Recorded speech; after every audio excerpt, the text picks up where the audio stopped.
Alhamdulillah jamaah masih di Islam itu Indah. Dan untuk jamaah yang baru bergabung hari ini kita sedang membahas tema emang iya setiap anak itu harus dapat warisan, emang iya. Ayo jamaah yang ada di rumah boleh ikut gabung, siapin catatannya. Sebelum kita masuk lagi nih ke pembahasan, saya mau ajak dulu jamaah untuk nonton dulu. Ini ada tayangan emang agak serem nih. Anak nekat membakar kuburan sang ayah gara-gara warisan. Yuk kita saksikan sama-sama, silakan. Itu ngapain juga Ngapain juga gitu. Sekilas saya lihat kayak orang nabun.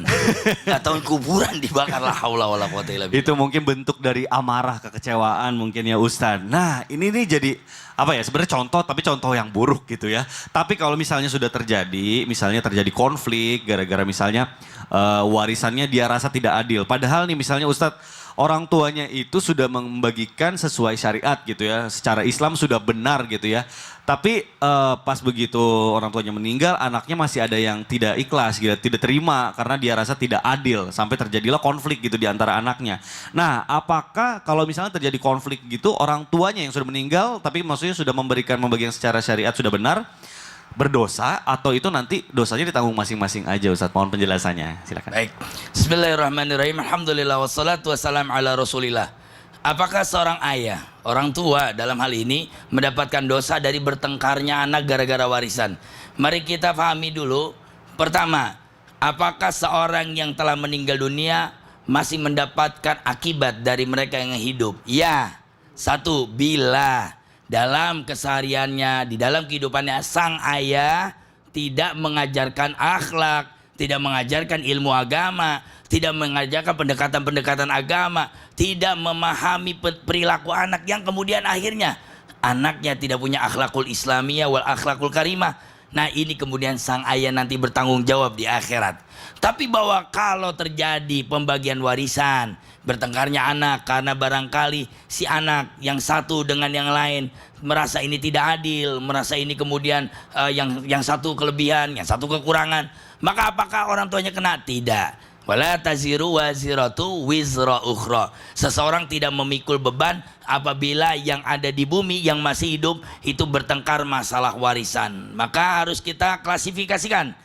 Ada azab karena kelalaian pendidikan terhadap anak, tapi juga seseorang tidak mendapatkan azab karena pembagian warisan yang dirasa kurang adil. Padahal Allah Subhanahu wa taala yang mengatur. Ingat, kita kadang-kadang manusia merasa paling bisa, merasa paling pintar, padahal Allah yang mengatur hak warisnya. Bagi laki-laki mendapatkan 2 bagian daripada perempuan.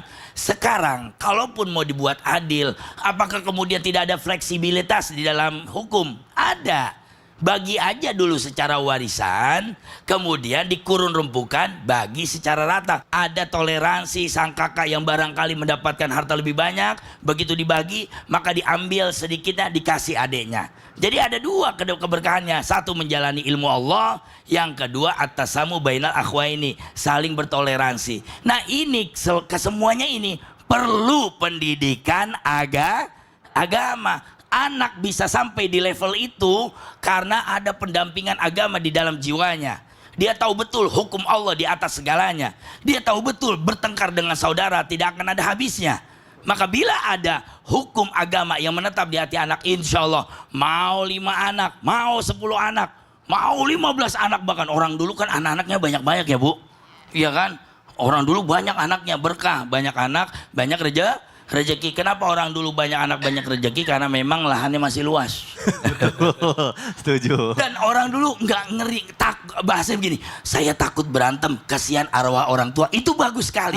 Iya. Kita jangan bertengkar, kasihan ayah yang betul, sudah betul. Itu harus selalu disemaikan oleh seorang anak. Betul. Biar walaupun orang tuanya tidak mendapatkannya jelas ya berarti akibat dari bertengkarnya anak. Tapi bahasa seperti itu, statement seperti itu bagus sekali ya. Untuk menjaga supaya anak-anaknya tetap rukun dan damai ya, Masya Allah. Lebih bagus lagi kalau baginya secara adil atas samu, kemudian disodakokan atas nama ayahnya. Waduh, Masya Allah, itu lebih bagus lagi ya. Baik, terima kasih Ustadz Afif. Masya Allah, boleh tepuk tangan dulu dong Bu, biar makin semangat nih di pagi hari ini. Baik, selanjutnya saya akan kasih kesempatan jamaah yang ada di rumah, bapak-bapak atau ibu-ibu yang mau bertanya. Kita masuk dulu ke dalam segmen Tanya Dong Ustadz. Kami semua tanya dong Ustadz. Baik, yang mau bertanya Bapak ataupun Ibu yang ada di studio boleh angkat tangan yang tinggi. Ya, Ibu boleh silakan berdiri di tengah-tengah kami. Perkenalan dulu ya Bu, namanya siapa? Di sini Bu, boleh Bu? Nah, silakan.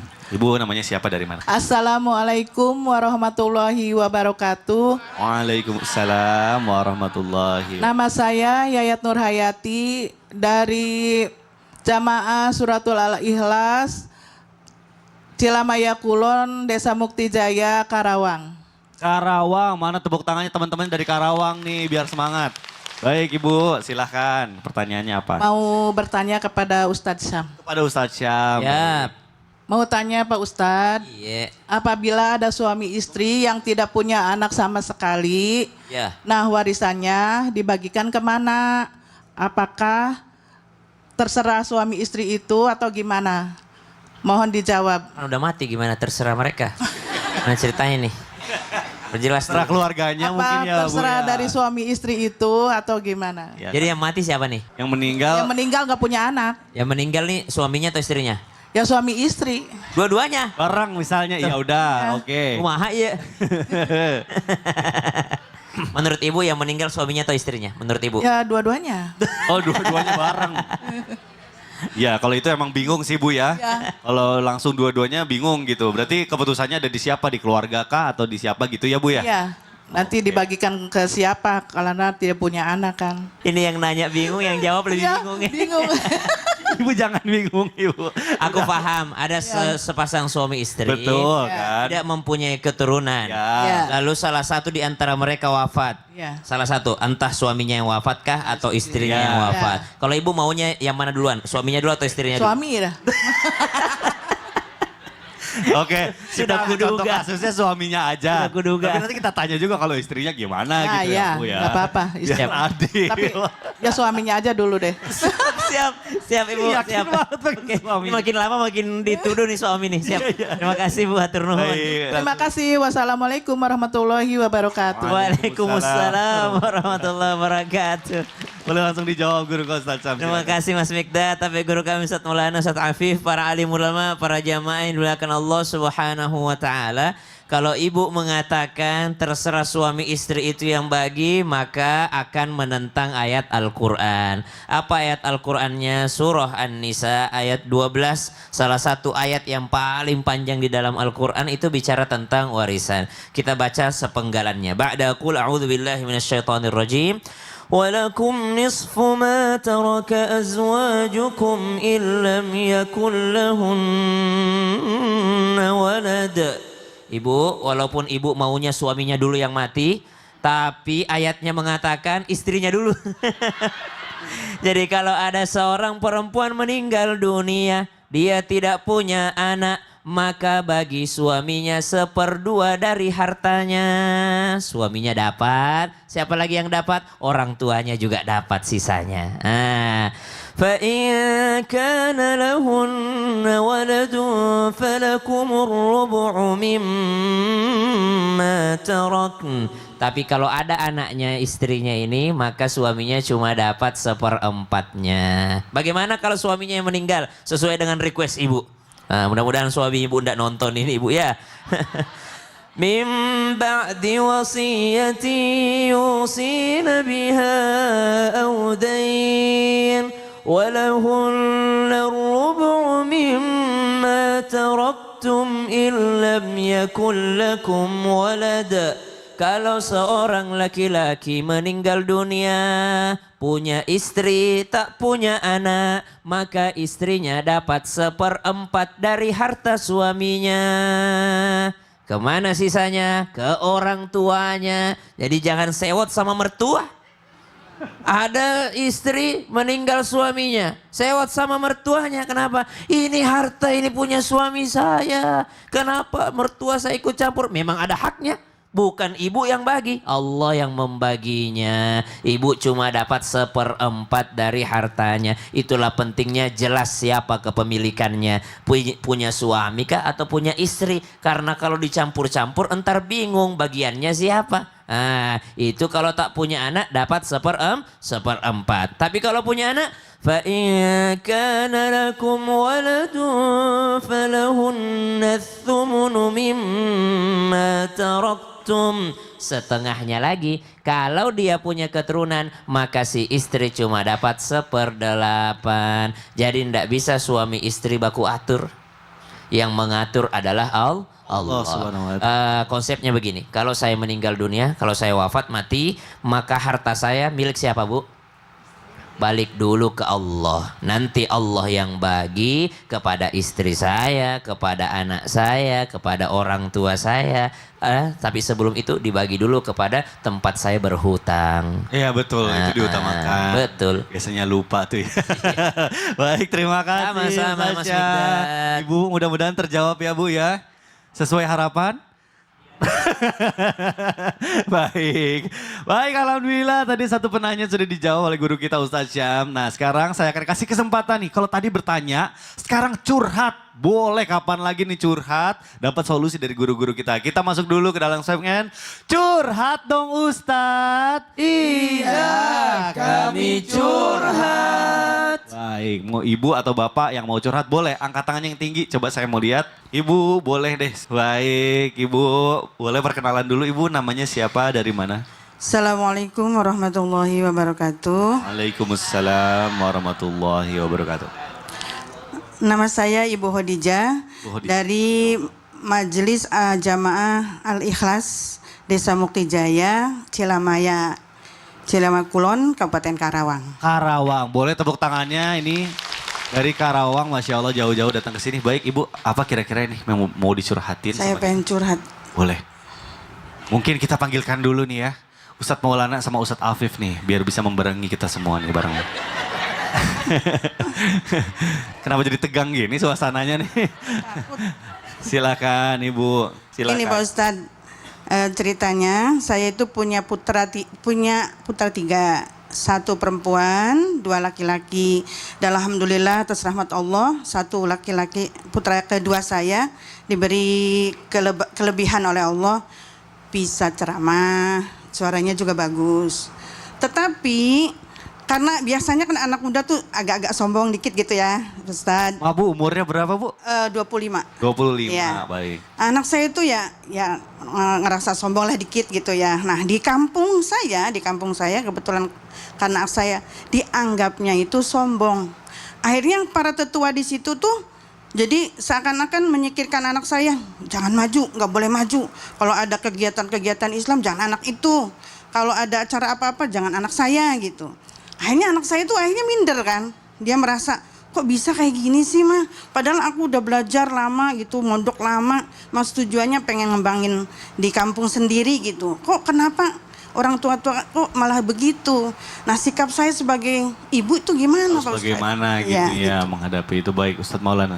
Baik, mohon maaf tanpa menggurui. Ada kewajiban berdakwah. Ada kewajiban berbagi ilmu. Tapi kalau memang orang tidak mau, ya jangan. Jangan, berarti sudah gugur. Ya, jangan dia, yang lain-lain ya udah diam aja. Perlihatkan dakwah yang terbaik adalah dakwah dengan akhlak. Dakwah dengan keteladanan, dakwah dengan kebaikan. Kalau memang tidak bisa ngomong, suara kita tidak bisa diterima, biasanya gini memang Bu, maaf ya. Yuk. Membaca buku terlalu dekat susah dibaca. Iya, terlalu dekat soalnya. Apalagi plus. Kira-kira bisa dibaca nggak? Gak bisa Ustadz. Kadangkala orang bisa dibaca buku kalau agak jauh. Tetangga dekat, jangankan tetangga, ibu sendiri mungkin nggak mau diceramain sama anak. Betul. Karena udah biasa lihat waktu kecil kan. Apalagi tahu aku lihat waktu kecil dia, kenapa dia mau ceramah lagi sekarang? Nah, nggak apa-apa. Mungkin di tempat lain baru bisa diterima ceramahnya. Lama-lama nanti seperti itu. Ya, saya ada kisah saya dulu. Oh ya. Ada datang. Sudah deal, saya mau ceramah di tempat itu. Dia datang, Tiba-tiba. maaf ya Ustadz. Ustadz nggak boleh ceramah. Kenapa? Pak Wali Kota akan mendatangkan penceramah. Ya Allah. Gak apa-apa, gak apa-apa. Tahu nggak? Siapa yang dibawa penceramah itu Pak Wali? Saya juga. Gimana sih, lucu banget. Malu banget Dia nggak tahu namanya Ustadz Maulana kali. Baik, ini cerita lucu nih. Baik, tapi mungkin ada yang mau ditambahkan Ustadz Afif, silakan. Ya, betul dikatakan oleh Maulana, dakwah itu sulit diterima biasanya, apalagi sesuatu dengan kebenaran. Kalimatul hak itu berat menjalankannya. Nah, barangkali betul Ibu, innal ardullahi wasi'ah. Sesungguhnya bumi Allah itu luas. Nggak cuma di Cilamaya doang. Betul. Ya kan, bisa di Cilasusi, Cilayanti. Maksudnya apa? Ayo keluar. Jangan-jangan ntar ke kampung saya, ke kampung Ustadz Maulana lebih diterima. Itu. Jadi itu lebih luas, wawasannya lebih luas. Bahasa orang kampungnya tidak jadi jago kandang, bahkan ketemu semakin menantang. Saya kira itu jangan putus semangat, jangan putus, jangan minder. Tapi ada satu yang mengusik saya. Katanya biasanya anak muda kan sombong, walaupun dikit-dikit nggak boleh, walau zarroh, walaupun sebiji zarroh tidak boleh sombong. Tepuk tangan dulu Jadi dong, Bu. ini bagian cara dakwah kita, tidak ada Ibu kesombongan. jangan patahkan semangatnya, dibeli semangat. Tambah belajarnya ya, tambah bagus suaranya, tambah gitu. Gitu ya? Iya. Baik, bagaimana Ibu? Cukup atau ada yang lagi yang mau ditanyakan? Alhamdulillah, Alhamdulillah mudah-mudahan ya. anak saya dapat berkahnya dari Bapak Ustadz Maulana. Amin. Kita dan doakan Ustadz terus Habib. Bu, Masya Bisa Allah. seperti Pak Ustadz Maulana. Amin amin ya Allah ya rabbal alamin. Baik baik baik, ya udah Ibu tahan dulu. Jamaah jangan kemana-mana, setelah ini kita akan lanjutkan lagi masih dalam tema kita. Emang iya setiap anak harus dapat warisan? Tetap di Islam itu indah. Jamaah oh jamaah. Alhamdulillah.